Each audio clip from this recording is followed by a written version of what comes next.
When the world writes her down in history, we'll begin where she started. Did you know that female athletes are probably one of the most powerful, at least one of the most recognizable people, especially the people that are top of the game, just like with any other celebrities. We hear about them, we see them. Top female athlete, yet they're so often overlooked by the beauty and fashion space. Hi, I'm Maria, the Maria Fadi on all socials. And if you're into fashion, a little bit of reviews, and of course, commentary, don't forget to subscribe. Today we're going to be diving into a topic that's long overdue. We needed to talk about this a long time ago, and that is the role of female athletes in fashion and in the beauty space. In general, if you look at market research, women are the ones that spend more money across the board. So women spend more money across the board, but no money is being put into that many female athletes. Now, I think your Simone Biles, even Gabby Douglas, even Venus, Serena Williams, you're thinking a lot of the people who are at the top of their game. I mean, I recently sat down and I was watching the NBA All-Star recently, and I remember seeing this lady, Caitlin Clark, who was like shooting against Steph Curry. Now, we see so many women in the game, right? And so many people who are now top of their field, especially when, I see them on social media all the time. I might not be watching the WNBA, but I definitely know a lot of the very powerful or very influential people in the space. I mean, when I was younger, I remember seeing like people like Lisa Leslie, who would show up on shows and people would like clap because she was there. Now, don't get me wrong, when partnerships do happen, they are super impactful. We see Serena Williams had her whole like wing with Nike, right? We've seen Simone Biles was with Atleta. We even see the time when Danica Patrick, I remember she had like the GoDaddy commercial. I remember when Lindsey Vonn had a ton of other commercial. I don't know if she actually had any clothing one. I don't remember at that time. There are some athletes, female athletes, who have like commercials with like tech companies or anything, but I'm talking fashion. In the fashion and beauty space, we've seen like those examples, but they've been brand deals. They just need to be consistent with where women actually spend their money. But I think those type of brand partnerships, especially in the fashion space, empower other future female athletes to come to see, hey, there's a road, there's a map for me as an athlete. We see so many male athletes come through, and just the nature of being top of their field, they are pretty much guaranteed commercials, movie slots, this, that, and the other, yet we don't have the same level of respect for women. I do find maybe sports that are a bit more widespread, maybe stuff like tennis, you might see some of those kind of tennis female stars kind of cross over. We've seen some track stars be really at the front of the scene. This year's top spot belongs to Polish tennis sensation Iga Świątek, who earned an estimated $23.9 million in total earnings before taxes and agents' fees in 2020. The thing about her is that she's new blood at the top of this list. Other than her, there's only been 3 other women who have topped this list since we started doing it in 2008, and that's Naomi Osaka, Serena Williams, and Maria Sharapova. So, Świątek, Sharapova, Williams, Osaka. I'm really detecting a theme here, and that's that these are all tennis players. So why is that the case? Yeah, so you are correct. That is a theme here. 12 of the top 20 are tennis players, 9 of the top 10, and there's a simple explanation here. The sport offers ample prize money and marketing opportunities for female tennis players as opposed to kind of the landscape in other women's sports. How many sports do we actually see that women are excelling in? They're on our TVs or they're partnering with beauty brands and fashion brands, when in actuality, if we actually have those collaborations happening, I think it really brings attention that a lot of time the athletic space or the female athletic space is missing, in my opinion. It's like a double win. Because like I said, I've seen, and I'm sure you see other women who are excelling in their field online. I might not watch WNBA all the time, I really don't. But, because I'm not going to lie to you, I don't watch the NBA either. So it's not like I'm choosing which one I watch over the other. I was just sitting there because my husband was sitting there watching the NBA, and I was like, oh, cool, nice to have a woman. Especially with the article that I saw from The Business of Fashion, which actually prompted this video because it was talking about this was the missed opportunity, right? This is something that needs to happen. And it's like, yeah, it just makes too much sense, maybe. So I'm sure if you're on TikTok, you've either seen some of like the slow-mos of like the coaches at the WNBA games with like super cool like outfit, pretty much fit checks at that point. Nails done, outfit on point, everything just like, yeah, there was literally a viral trend that happened towards the end of last year from a video of a coach, a WNBA coach. Now I'm going to find the video and insert it if I can find the video. But we've seen the tunnel walks, right? We've seen the tunnel walks on TikTok, all the WNBA stars coming in with their outfits, throwing that little sign up, slow-mo, all of that. We've all seen it. Those are opportunities that brands are obviously missing out to to associate with people who are powerful, influential, top of their game. And a lot of times we see that the brands do support athletes in competition.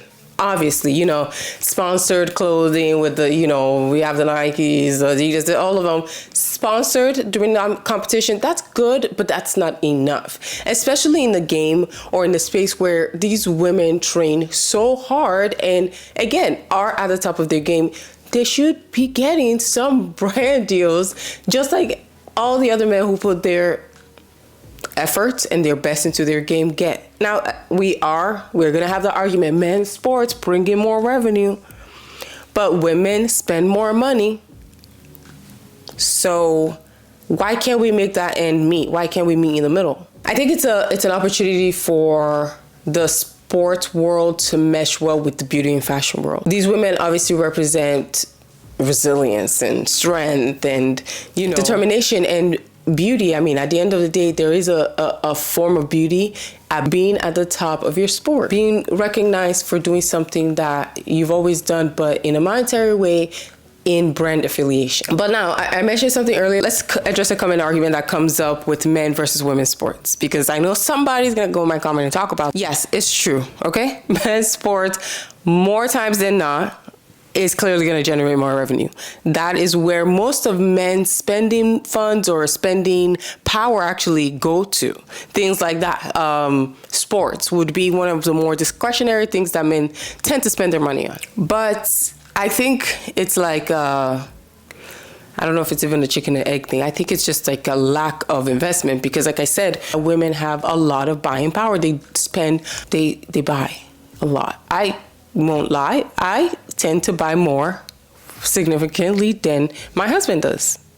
Okay? I would totally buy something that was Serena Williams inspired, or Serena lipstick, or Serena inspired eyelash, or mascara, or just like a collab for lip gloss. Like, those are missed opportunities. Why are they only pretty much in tech? I mean, at least Serena has clothing with Nike, but those are missed opportunity that we could even have in the beauty space. So many celebrity brands are happening. So I think Serena did recently launch her brand, but that was missed opportunity. She had to go and create that market for herself.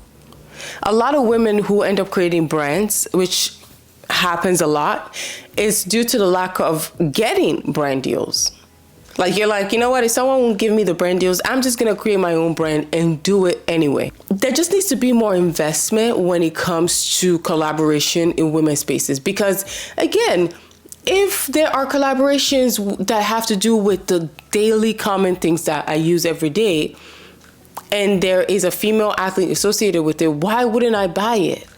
It's the same exact thing. But I would imagine, like you and me, if I saw something with Simone Biles, like mascara or something, I'm sorry, but I will totally buy it. Like, what would be the reason why I wouldn't buy it? If anything, to say I'm supporting Simone Biles with this brand, I will do it just out of support alone, because it just doesn't happen that often. We've seen examples of like successful women sports league, I would say, that kind of grown recently. Like I said, WNBA, year over year, I saw articles. Those are finally starting to happen. Viewership in women's sports has started to go up. I don't know, again, if this is tied to TikTok or just like our means of social media have changed. So people are able to see a lot of athletes, you know, at your fingertips. You don't have to be watching TV in the middle of the day to see a tennis player playing at 2 p.m. on a Saturday or something like that. Again, WTA, the Women's Tennis Association. And I would say LPGA, the Ladies Professional Golf Association. LPGA, yeah. Oh my God, once it gets to the 4 syllables, the 4 letters, I'm done. Another one that I've seen really pop up recently, because I go on Instagram and I see a little picture of a lady who's excelling in golf. And I'm like, oh, okay, I love to see it. on my Explore page, right? They're starting to see women's sports being talked about more because, again, social media has created a world where a lot of times these women show how much it takes to train for these sports, right? We see the dedication it takes to literally become a world athlete. And in just following their journey alone, they build their own audience regardless. Sports. So that naturally, for those who are successful and also can market themselves off the court, that gives them a boost and puts, someone like Swiatek in position to lead this list. So if that's already happening, that's the method they had to go to work around this. It just makes sense now to collaborate with these people that are already doing the things that influencers do. I think it's really essential for brands to recognize and really understand the purchase, like women's purchasing power. They need to know. They should know because obviously they use so many marketing tactics on us. They know their target audience. The mindset hasn't been turned over when it comes to that aspect. But you're probably wondering, okay, but why is this a big deal? First of all, it should be a big deal to you because the fact that it's representation, half of the world is women. So if you think, why is this a big deal? First of all, it should be a big deal. Okay? First of all. But it's about changing the narrative. If we've always done what we always did, why would we get something different? We need to be changing the narrative, especially when we see that it is marketable to have female athletes who are already doing stuff in the influencer space. It just makes sense to collaborate with them, right? We're all inspired by people who are doing great in their field. Think about it, right? How often do you see a female athlete being portrayed as too muscular or not feminine enough? And mind you, they have the body they have built on the sport that they're playing. How else should they look? We've seen that complaint over and over as to why, it may never happen with fashion or beauty brands. We've seen that. I've heard it. I remember very clearly a lot of times back then, Maria Sharapova would get all the brand deals. That's another hierarchical thing where it's she's a white blonde woman and stuff. But I remember she would get all the brand deals. I remember it was Rolex or something, or Canon or something like that. So many brand deals. Serena was the top of her game. Barely any. It took almost, I would say, a public outcry to be how is she the most decorated athlete and she's barely getting any brand deals? And mind you, I think she had to start her own clothing brand. I believe she started a clothing brand with her sister or just by herself. And then we finally started to see Serena in TV shows and I think in movies, all of that. The typical treatment you should be getting after a public outcry of she's one of the biggest athletes in the world. Why is she not making the money that the other person, who we ended up finding out that they were not actually being truthful about how they were getting their skills? Allegedly. I don't know if it's allegedly or proven, but in some female athlete who do rise to the top, we mostly see them in the tech space. Not saying the tech space does not pay. Congrats to them. I'm happy to see it. But we should see more in the fashion and beauty space where most women's purchasing power goes towards. It just makes sense. I've seen the one with Sha'Carri Richardson with, I think it was Google Lens. Again, tech. Happy for her. But we could totally do something with hair. She uses her hair all the time. It looks amazing every single time she comes out. She could do something with nails, right? Beauty and fashion products. It's too easy almost. It's too easy maybe. And I think it's important for young girls to see female athletes who are at the top of their game, women who are killing it. And it's motivating to other girls who are coming up I could do it too.